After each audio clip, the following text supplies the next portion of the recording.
That was great. How you doing, my holy brothers and sisters? That song was Yishtabach Shemo by Yaakov Shweki.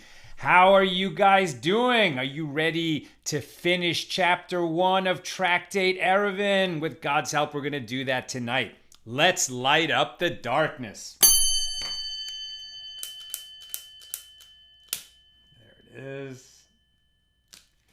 Who is going to be with us on this fine Wednesday evening? Stephen Giger says shalom from Dover, New Hampshire.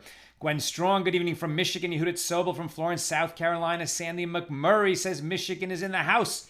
Christo Cheney, Erev Tov from Lubbock, Texas. George Casas from Chicago. James Roth from Indianapolis. Vaughn Billow says shalom from Fremont, Ohio. Christo Cheney, love this song you're playing for the intro. Thank you. Owen Mayer with us from New York City. Mark Lister is calling his friend Mariah Ann. Lois Copeland is with us from Bethesda, Maryland. Anna Hernandez is with us from Arizona. People responding to each other, which I love. Rochelle Rosen says hello from Modesto. Harold Black says Erev Tov.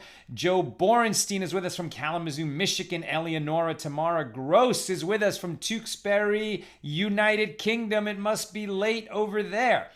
Rocio Bates from Oregon. Millie Buck is with us from Raleigh, North Carolina. Cecil Sharp from Bullitt, Arizona. Sandra Blair from Carolina Beach, North Carolina. Patrice Carter says shalom. Grant McKenzie is with us from New Zealand. Wow, really far across that Pacific pond. Welcome. And Maggie Scott on the YouTube side says shalom from Ohio. Let's just take a moment right here at the outset to pray for the safety of everybody who's in the path of these hurricanes coming up from the Gulf Coast, as well as the wildfires in California. There's also been a lot of unrest in Wisconsin.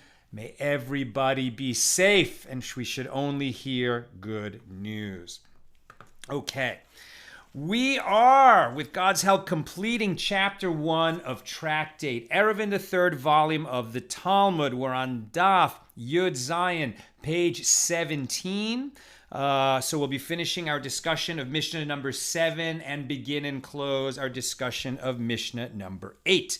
Yesterday, we were looking at how big an enclosure can be when we enclose an open area to create a private domain within which we can carry on Shabbos. That's the purpose of this.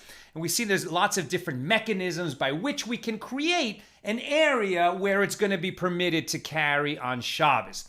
Recall that we may not carry any object more than 4 cubits in the public domain. We may carry objects that are okay for Shabbos use within a private domain. So we're turning a public domain into a private domain for Shabbos. The question that we asked yesterday is, how big can that enclosure be? How big can that area be that we're going to turn into a private domain so that it's permitted to carry objects there on Shabbos?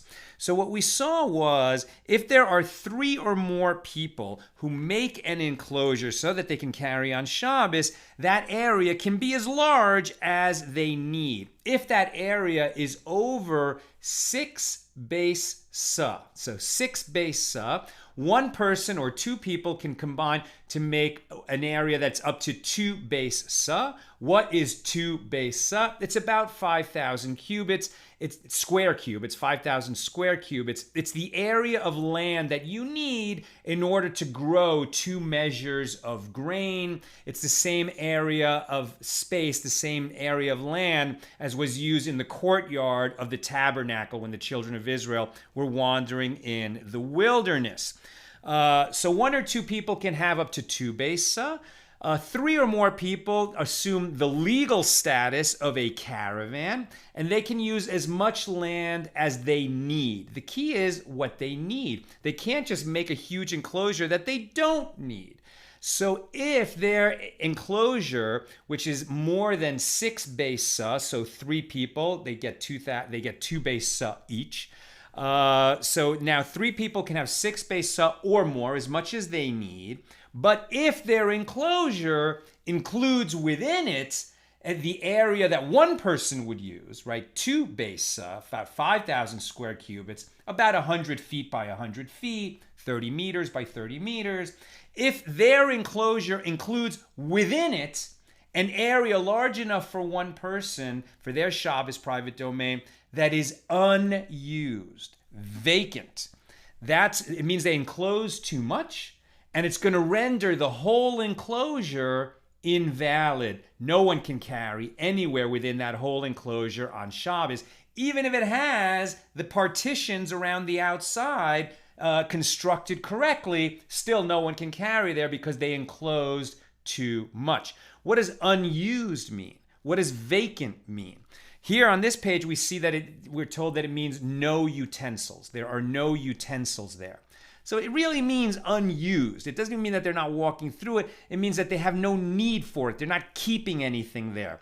And when I was reading an article about creating a modern eiruv, a community eiruv in a city so that people can carry, within a neighborhood, or within, LA has the biggest eiruv in the world, so you can carry within these neighborhoods. If there's an area within that that is big enough and that is considered vacant, unused, it can render the whole eiruv unpermitted. So we have to be careful about that. And in that article, what I read is it's like an overgrown lot, right? So like a big lot that's all filled with weeds and not fenced in, that's going to become problematic. If it's fenced in properly, then we're not concerned that people are going to use it. It's like its own separate domain. Okay. And let me just say, you may notice that I'm always looking at my notes. So I every morning I read my daf. Normally I'm using the Koren Talmud. I'll also look up things in the Art Scroll Talmud. And then in the afternoon, to get ready for this broadcast, I take notes here in my little journal. And this is the second journal that I have filled since January. So this one started on May 18th and completed it today. So that's how much material I've taught. And if you've been learning with us since May, this is how much material you've heard. It doesn't matter you didn't memorize it, but you've learned this much material. You've been with me, and it's quite an accomplishment. So shkoyach to you. Shkoyach is the shorthand for yasher koach. May you be strengthened to continue to learn in this way and just acquire very much learning in your life to the age of 120. Shkoyach. Okay. So where was I? So we defined what unused means. We saw 3 people. We saw that. Okay. What if the conditions which existed when Shabbos began change during Shabbos, right? So we saw that 3 people can combine to have an eiruv, which can be as much room as they need, right? They assume the legal status of a caravan, and if they're wandering through the wilderness and they have all kinds of camels and cargo, they can have as big an enclosure as they need to enclose everything that is necessary for them. But what if it's 3 people at the beginning of Shabbos, and then, God forbid, one of them dies during Shabbos? So now they're not entitled to 6 besa as their enclosure. They would only be entitled to 2 besa, a much smaller area, 1/3 the size. So does that mean that they can no longer carry, or they can keep carrying? We learned from Rav Huna that what matters is their status at the onset of Shabbos. There were 3 people when Shabbos began. They made this enclosure. The enclosure is valid for the rest of Shabbos. That is assuming that there is an enclosure. So if mechitzas, partitions, right, the partitions that we use to create the enclosure, if they fall down during Shabbos, that's problematic.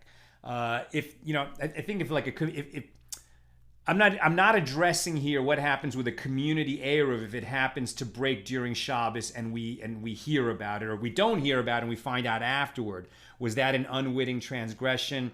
I don't know the answer to that question. I suspect not. But if we're aware that the partitions have fallen down during Shabbos and they can't be repaired because we don't make repairs on Shabbos, so then we cannot carry. So if the conditions, it's the conditions that exist when Shabbos began, but that's assuming that the partitions that create the enclosure are still standing. If they fell, that's a different problem, and we can no longer carry on that Shabbos.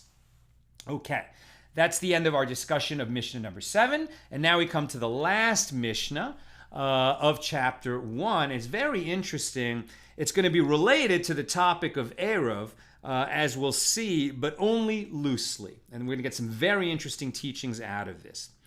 A military camp is going to have 4 leniencies that don't apply to other people. Right? So we've got a military camp, a bunch of soldiers are serving the Jewish people, right? So it could be the IDF in modern times. It could be the army in Joshua's time when there was the conquest of the Holy Land, when we entered the Holy Land for the first time, or the armies of Israel at any time during the history of the land of Israel when it was a state of the Jewish people. So if the army is in a campaign, whether it's defensive or offensive, whether it's a necessary war or an optional war, it's still their order to go fight by the king or by the government. So their life is hard enough that they have to go and fight a war and risk their lives to save to preserve the safety of the Jewish people. So the sages decreed that there are going to be 4 leniencies for soldiers in a military camp. What are the 4 leniencies? Number 1, they may bring wood to make fires for cooking, warmth, and light without worrying that they're stealing from the land on which they gather the wood. Right? That's just going to be something that it's a war, and the people are going to have to be okay with the soldiers using wood for their cooking and light and warmth fires. Number 2, when the soldiers sit down to eat a meal, right? So we've seen earlier when we were in Tractate Brachos, the first volume of the Talmud, a meal is a defined term, right? Just that we ate food doesn't mean we eat a meal. But if the meal includes bread, then it's a meal. And if we're eating a meal, then we have to wash our hands and say a blessing over the washing of the hands and then over the bread before we eat it. And then that exempts the rest of the food that we eat along with the bread in that meal. The key here is we need to wash before we eat a meal, wash our hands. Soldiers do not have to wash their hands before eating a meal. They're hungry, they're exhausted, they're tired. It may not be convenient or even possible for them to wash their hands, and we want them to be able to get the nutrition that they need. So they are excused from washing their hands before the meal. The title of today's show is Why Do We Wash Our Hands After a Meal? And we're going to get to that in a moment. The third leniency for soldiers is that they may eat demai. Demai is doubtfully tithed produce. In other words, if you buy food from an Am Haaretz, meaning a Jew who is not educated, who doesn't know the law, and so it's possible that he did not separate the tithes from his produce before selling it to us. Right? And we cannot eat untithed produce. So we're not sure if this was tithed or not. And so normally we would not be able to eat this until we tithed it because it's doubtful. But a soldier in a campaign doesn't have to worry about that. He can eat untithed produce. He can eat doubtful produce. If he knows it's untithed, then they're going to have to tithe it. But if it's doubtful that it might be untithed, it's okay. They can eat it. We've also seen that demai can be fed to poor people, right? So they certainly don't care. They're starving. They want to eat. We can give demai to the needy. The fourth leniency is, and that's why it's in this chapter, the soldiers in their military encampment need not create an eiruv so that they can carry within the encampment on Shabbos. And it makes sense. First of all, the encampment is going to have pretty well-defined boundaries because they're going to set up a watch to make sure that they're not attacked at night. But they don't need to create, a boundary of camels and cargo and camel saddles. They don't have to put up stakes and ropes and planks and whatever else we might use as mechitzas. They don't need to do that. They can carry on Shabbos even without the eiruv around their encampment. we get into the Gemara on this Mishnah, and Rabbi Yehuda ben Tema adds 2 more leniencies for soldiers in a military camp. They may set up that camp anywhere that it's necessary for them to set it up. If it ends up being in a farmer's field, they should avoid damaging the field. They should avoid causing harm to a farmer. But if they need to put their camp where it is, then the farmer's not going to be able to object. They can make their military camp in the field. And number 2, according to the additional leniencies of Rabbi Yehuda ben Tema, is that in the place where a soldier dies, if a soldier dies in battle, he is buried there. It's an important rule, right? Why? Why should a soldier be buried at the place where he falls? Because we're afraid that the soldiers who are preoccupied with fighting a war and staying alive and defeating the enemy, if they don't bury their comrades at the place where they fell, somehow the duty might get neglected, and then a dead body is left there and it never gets buried. And we obviously see that this is the practice. There are American military cemeteries throughout Europe where World War II was fought. Many soldiers end up getting buried in the place where they fell. And so that definitely is a rule that we have. Rav Steinsaltz says, well, he's the one who said in this note that that's why we do it. That's the justification. The Rabbi Yehuda ben Tema just said where he is killed, that's where he's buried. It's Rav Steinsaltz who adds, because we're concerned that he'll go unburied if they don't bury in that place. We're talking also here about the mace mitzvah, the mitzvah of a corpse, and specifically of an unattended corpse. We're very afraid that we might create that situation. The mace mitzvah, that's actually detailed in the Torah, and I think it was in last week's Torah portion, or this week's, I'm not sure exactly right now, but it's definitely in the area of the Torah that we're reading these days. And it's the law of the unattended corpse. So if a corpse is found, there's a lot of rules that go along with that. First of all, if you're walking down the road and you find a dead body, you can't just keep walking. You have this is for a Jew, but I would say this is a good moral obligation for any person, that if you see a dead body, you can't ignore it. You must stay with it, and either you bury it. These days, we wouldn't do that. There's all kinds of legal ramifications. A crime needs to be investigated, etc. But nevertheless, you can't leave until that body is either buried or accounted for by some responsible kind of authority that will eventually be in charge of making sure that that body reaches its final resting place. You cannot ignore a body. This duty is so important that even a priest, a Kohen, and a Nazir is one who has taken a vow of enhanced holiness, and he can't have the products of grapes, and he cannot become impure. Same for the priest. They have an obligation not to allow themselves to become tameh, to become impure. I think a Kohen Gadol cannot even, a priest can maybe, and he can't enter a cemetery. He's allowed to become tameh just to bury his parents, I'm pretty sure. I haven't studied these laws today, so I can't remember them. If somebody's got that, they can put it in the comments for me. But very, very limited. Definitely can't, for any relation that's outside the family, for sure they can't allow themselves to become impure. But even a Kohen Gadol, a high priest, who has the extreme limitations on what he's allowed to do purposefully in terms of contracting tuma, ritual impurity, even a high priest or a Nazir is not only permitted, but obligated to make himself tameh by handling this dead body if it's an unattended corpse and nobody else is going to take care of it. We must take care of it. The dignity of a dead body is an extreme value in Judaism. We must take care of it. And the owner of the field at the place where this soldier fell or where an unattended corpse was found may not object to it being buried there.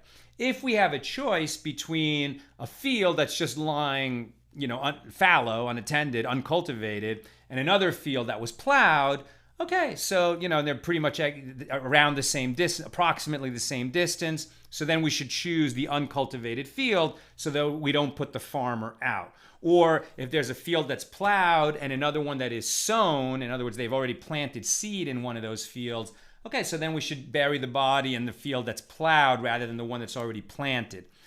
So we don't inconvenience the farmer unnecessarily. But he cannot object to having a body buried in his field because we may have to take care of that body in that place. Okay. Okay, and now the other leniency of these soldiers. They don't have to wash their hands before they eat. They're excused from it. Obviously, they should. I mean, they're fighting a war. Their hands could be very, very dirty. And if they have an opportunity to wash, they should, and they certainly, I'm sure they will. But if they don't have that opportunity, if water is scarce, if it's just not possible for them to wash, they don't have to worry about it. They should just go ahead and eat. However, they're not excused. So they're excused from what's called the first waters, but they're not excused from the final waters, the mayim acharonim. Right, now, this is not a universal practice, even within religious Jewish communities.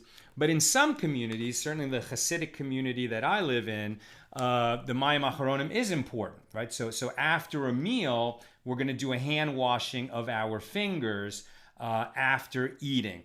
And it's mostly the fingertips. It's not the same kind of pour a revis of water, a quarter lug of water over our hands and do that ritual washing and say a blessing. We don't say a blessing over it, but we must wash our hands after the meal. And so do the soldiers. It's a small amount of water, but they have to do it. Why? This is to protect them. Right? This is not a ritual, spiritual practice so much as it is, at least back then, so much as it is a protective practice. Why? Because their food may have been salted with Sodomite salt. Okay, so salt from the Dead Sea area, right? Sodom is where the city of Sodom and Gomorrah, right? So Sodom is where the Dead Sea is. If you've ever been there, you know that salt is very intense, right? And the last thing you want to do if you bathe in the Dead Sea, first of all, you can't go in there if you've got any open cuts on your body. It'll just sting too much. And for sure, you don't want to open your eyes in that water. And in fact, 1 grain of Sodomite salt, even in a big container of regular salt, is too much. And if you get that on your fingers and then you happen to rub your eyes, and now that we've all lived through a COVID pandemic, we know how often people touch their faces. So then you could really hurt yourself. So the final waters are meant to protect you from coming to touch your eyes with this kind of salt on your hands. Now, it doesn't say if you ate salt. It just says since you might have this kind of salt on your fingers, you have to wash your hands. You have to rinse your fingers after the meal. So it's not like you have to do this if you had any salt, because there might have been some Sodomite salt mixed in, and even a tiny amount would render that dangerous. And so it's just became a practice because we never know, and there might be something dangerous that gets on our fingers while we're eating, and so we should wash our fingers after eating.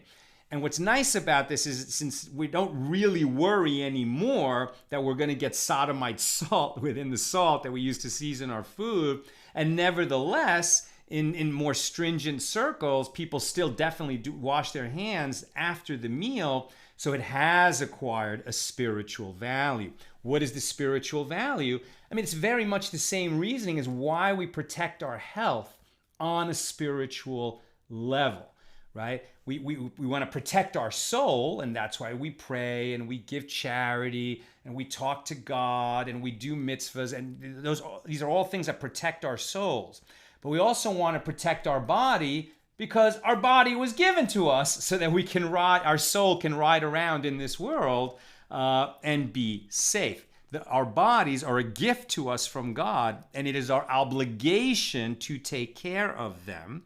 A great reasoning for that is if you die young, think of all the good deeds and all the mitzvahs you will not be able to perform with the years that you robbed from yourself because you didn't take care of yourself, right? So a beautiful kind of symbolic way of remembering that we have to take care of our bodies is once we finish that meal, and we have to say a blessing after the meal. So it's after we finish eating and before the blessing, not on the hand washing, we don't bless that, but we say a blessing for the food that we ate, either the full blessing if we had a meal that included bread in it, or we have shorter blessings if we had a snack that included certain kinds of foods. We studied all of that when we studied Tractate Brachos. If you're curious about it and weren't with us then, you can go to AT Daily on our website at accidentaltalmudist.org, and every show of AT Daily is kept there, and you can find those shows.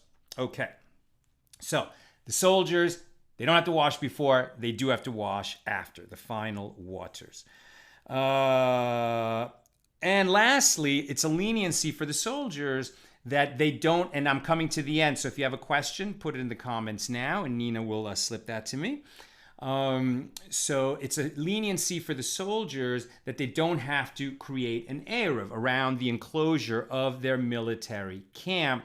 There is a qualification to that leniency that we get from the school of Rabbi Yanai, and that is there's different kinds of eiruv, right? So the eiruv we've been talking about is the enclosure of an area so that we can carry within that enclosure, right? The same with we talked a lot about turning an alley into a place where we can carry. Now we've been talking about a caravan in the wilderness and larger enclosures, etc. But there's also a different kind of eiruv which has to do with our Sabbath boundaries, meaning wherever our dwelling is, when Shabbos begins, for most people it's their home.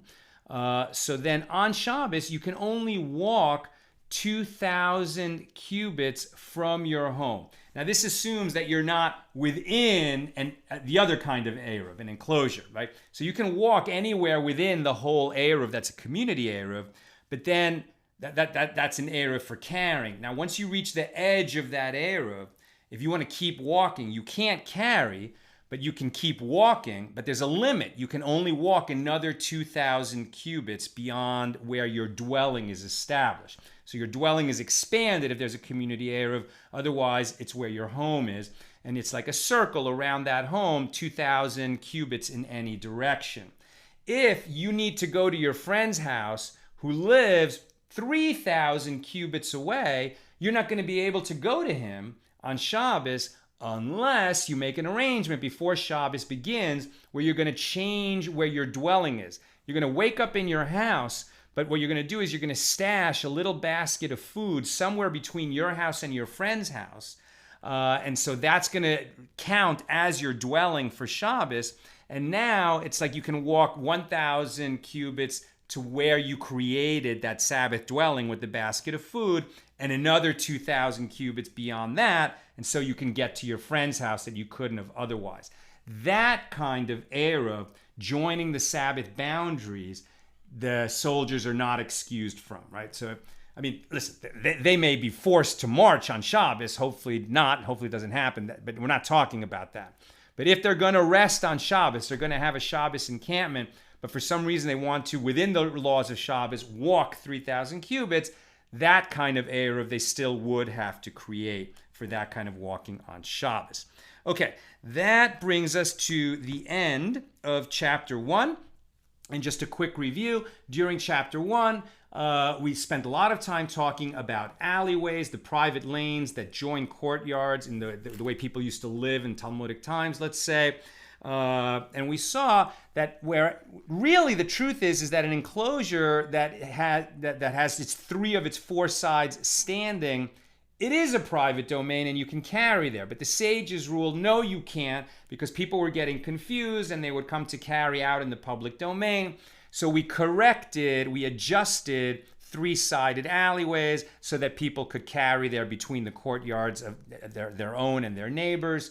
And we adjusted those alleyways either with a koira, a crossbeam above the entrance to the thoroughfare, or a side post at the entrance. The koira, the crossbeam at the top, acts as a conspicuous marker so that we know it's been adjusted so we can carry there. The side post at the side of the entrance acts as a partition. It acts as a fence. It actually creates the fence, legally speaking, at the entrance. We also learned that the form of a doorway, meaning two posts and a crossbeam, that's the form of a doorway, that's going to allow carrying even if that entrance is much wider than what would be or taller than what would be possible for the crossbeam alone or the side posts alone. And we saw that we can adjust a public domain by having not only the form of a doorway, but actual doors that have the possibility of opening. We also saw two-sided alleyways would need a form of a doorway at one end and the crossbeam or side post at the other. Okay, so that closes chapter 1. I'm going to questions now. And if we think about what is our takeaway from this whole chapter, let's just go with the general principle that enhancing the holiness and delight of Shabbos is something that we want to use the rules to our advantage so that we can enjoy Shabbos more and we can go visiting our friends and we can carry what we need to do there and we can take people in wheelchairs and babies in strollers.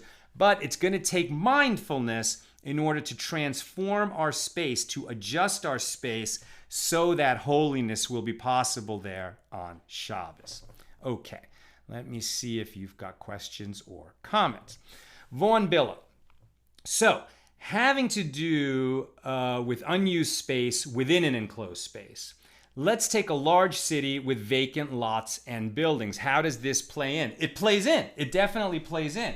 I don't know the exact rules of how it works in modern times with a modern eiruv, but the people who create a community eiruv, it's something they have to be mindful of. Is there a large unused space that is not somehow fenced in and that we have reason to believe that people might come to walk through it, and then that could render the whole eiruv invalid? It's a concern, right? It's not really our concern as the average person. It's the rabbis who are very knowledgeable in this field of law, and they have to be aware of it, and that's why it's expensive and difficult to run a community eiruv, because you have to be aware of those kinds of possibilities. Bill Eldridge. Now, question regarding burying a soldier where he falls as it applies to the modern world. Let us say there was a Jewish soldier in the American military who died in a war abroad. Now, modern technology means that it's perfectly reasonable for the body to be placed in a casket and transported home to be buried. Presumably, the fact that it's the custom of the army in which he's serving to transport the body home acts as a law of the land and overrules the ruling of being buried where the soldier falls. Yes. Question. I think absolutely. I think that what they're saying here is where we're not sure that that's going to happen, right? It's ancient times, army on the move, supply lines are limited, and there's not like a firm system in place that's going to ensure that that body gets carried back, to their land or their city in a timely manner so that it can be buried, right? Because what we know about a Jewish body is we're not going to use preservatives, right? We're not going to embalm the body, and we want it to be buried, if possible, within 24 hours, kind of like a max of 48 hours, sometimes even a little bit more under very exigent circumstances. So the purpose of the law was just to make sure that this doesn't become an unattended corpse. Yes, in modern times where that's really not the fear, I don't think we're going to impose that they bury the body there. Absolutely not. But it's not an area of law. I'm not a rabbi and I haven't really studied this, but it seems to me like there's going to be other arrangements made. The key is we're going to make sure that it doesn't become an unattended corpse. Some similar questions. Meggie Scott and Gwen Strong asked about how you tithe produce. Okay, so that's definitely a complicated body of law, and we'll be covering it later in our journey. I looked at it a little bit in the last few months. I can't remember all these rules. First of all, tithing in modern times, I believe it really only applies to food grown in Israel. There are some rules like this that even apply outside of Israel, like harvesting fruit from a tree in its first 3 years is not allowed. But in terms of tithing produce, this is more like when the temple is standing and we're talking about produce tithe in Israel.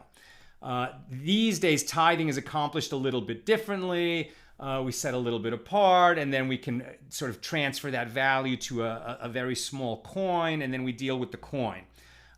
So in terms of what you grow in your garden, I really don't think that's a tithing issue unless you live in Israel.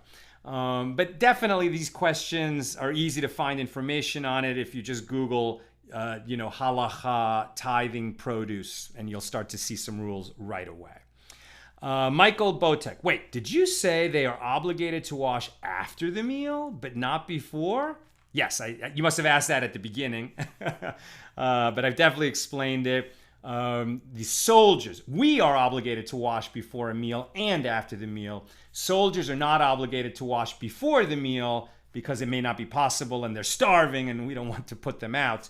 But after the meal is for their protection because we were worried that Sodomite salt might be mixed in with the seasoning of their food and then they might come to touch their eyes and hurt themselves. So it's for their physical protection. Nowadays, we still wash after a meal, at least religiously stringent people do in some circles. And we have, I don't know, maybe Nina wants to bring it out here to me. But we have, there's beautiful vessels that we use for the Mayim Acharonim. It's like a little metal vessel with a plate underneath. We put a little water in there. We just sprinkle a little bit on our fingers, and then we say the blessings after eating.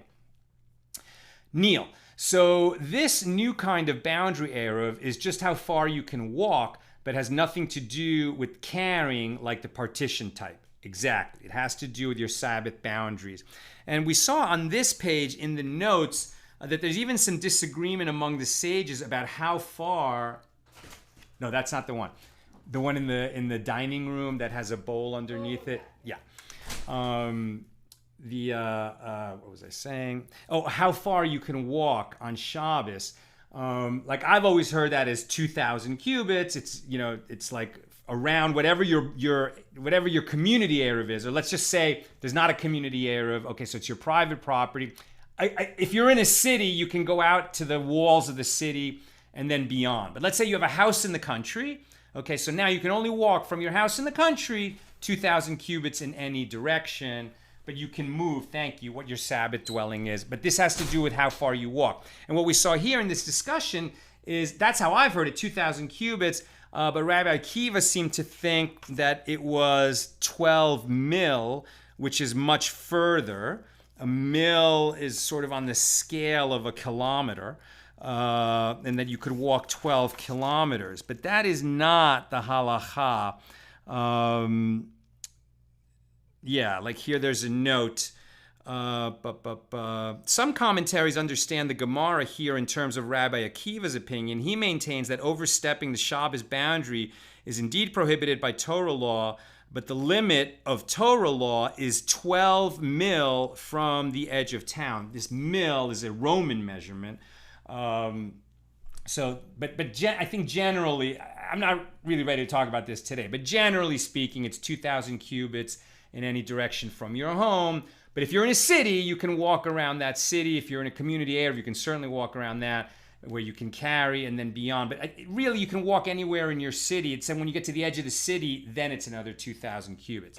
This is a vessel that we use for Mayim Acharonim, the final waters after a meal. So there'd be some water in here. You just, pour it over your fingertips. It would land here so you don't make a mess on the table. Sometimes we're at a meal and nobody has a vessel like that, and we'll just take one glass with water in it, and another glass we'll stick a fork in it.